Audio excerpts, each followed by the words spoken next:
जय भीम जय Shivray. Video पूर्ण बघा. वर्ध्यातील आपले सर्वांचे लाडके नितेश कराळे सर, त्यांच्यासोबत बघा काय झालेलं काल. व्हिडिओ पूर्ण बघा.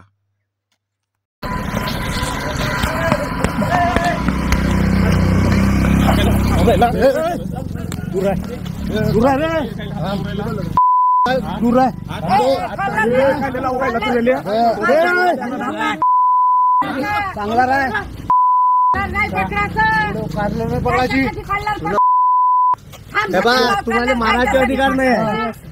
मी विचारायला आलो प्रेमाने. गव्हर्नमेंट तिथं भूत किती दूर आणि तू काय त्या गावात मतदान करायला गेलो, मतदान करून आलो आणि माझ्या गावातून येताना उमरी हे गाव लागते, तिथं मी थांबलो. तो माझा नेहमीचाच रस्ता आहे आणि आमच्या काँग्रेसच्या बूथवर थांबलो. त्याच्या अगोदर पोलिसांची गाडी येऊन गेली होती. पोलिसांच्या गाडीवाल्याने सांगितलं का तुम्ही 2च खुर्च्या ठेवा आणि तिकडं 8 खुर्च्या टाकून लॅपटॉप टाकून लोक बसले होते. आणि मला माझे कार्यकर्ते सांगून राहिले होते का सर तिथं 8 लोक कसे बा, आम्हाला 2च सांगितले. मग मी त्याचं ऐकलं. मग मी इथे PI कापडे साहेब यायला फोन केला तर ते येतो म्हणे. आणि तिथं मला गावातल्या लोकांनी सांगितलं का ग्रामपंचायतचा कर्मचारी आशिष म्हणून तिथं बसला आहे, ठीक आहे, लॅपटॉप टाकून. ऍक्च्युली तो पक्षाचा बूथ असल्यामुळे तिथं बसता येत नाही. कलेक्टर साहेबांनी आणि SDO साहेबांनी DLO साठी आतमध्ये जागा दिली आहे आणि सरकारी कर्मचाऱ्याला त्याच्या बूथवर बसायचा अधिकार नाही आहे. ते नसताना मी त्याला फक्त विचारायला जाऊ बा, मी काही एकही शब्द बोललो नाही. अर्ध्या रस्त्यात गेलो नाही. मेन रस्त्यावरच 2 बूथ एका समोर एक असे लागले होते.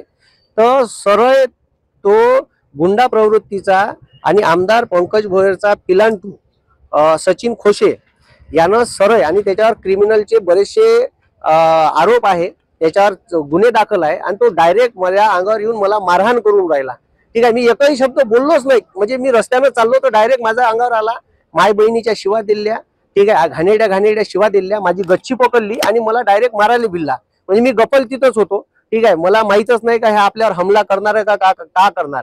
हे सरळ BJPचे माजलेले जे काही हे लोक आहे, पोसून ठेवलेले, पंकज भोयर यांनी पोसून ठेवलेले लोक असे अरेरावी करतात. आणि सरळ, आणि त्याच्यानंतर बाकीचे लोक गावातले धावत आले तर त्याला म्हणे एका पाहून घेईन. माझी पत्नी सहित कुटुंबासहित मी येत होतो. माझी पोरगी माझ्या पत्नीच्या कडीस होती, ती मनात टाकायला आली तर तिचं इथं पकडलं आणि ती मला आडवी आली असताना माझ्या पोरी सगळं मारहाण केली. माझ्या पोरीला एक ठुसा लागला. ती रडून राहिली होती. माझी पत्नी मनात आली असताना तिला ओढताण केली आणि तिलाही शिवीगाळ केली. अशा प्रवृत्तीचे लोक इथं महाराष्ट्रात राज करून राहिले आणि या वर्धेत सुद्धा याचा गुंडाराज सर्रास चालू आहे. आणि त्याच्यावर एक प्रदेश प्रवक्ता राष्ट्रवादीचा असताना माझ्यावर त्यांनी हमला केला.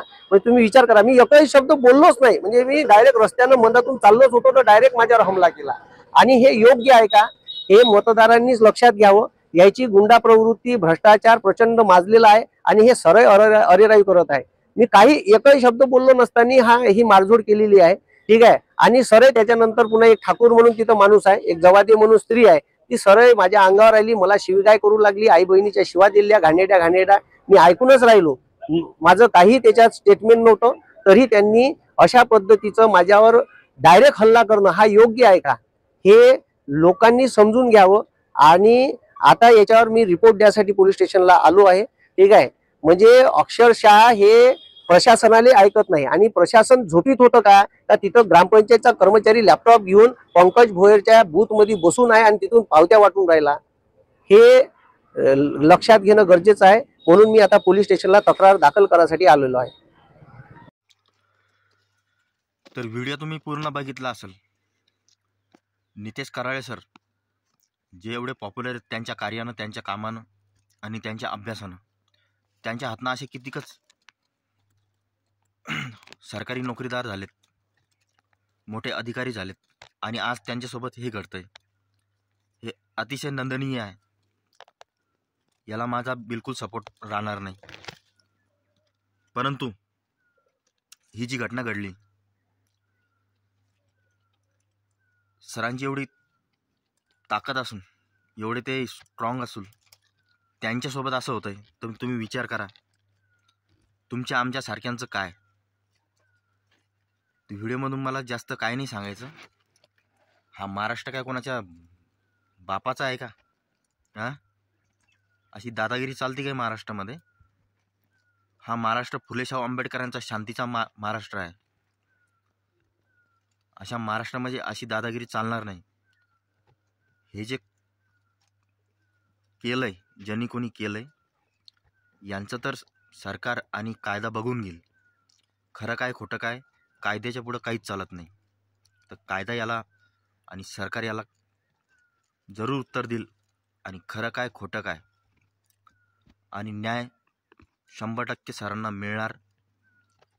परंतु विचार का, एवढं विद्वान आणि एवढं हुशार व्यक्तिमत्वांवर जर असं होत असेल तर आपलं काय हो.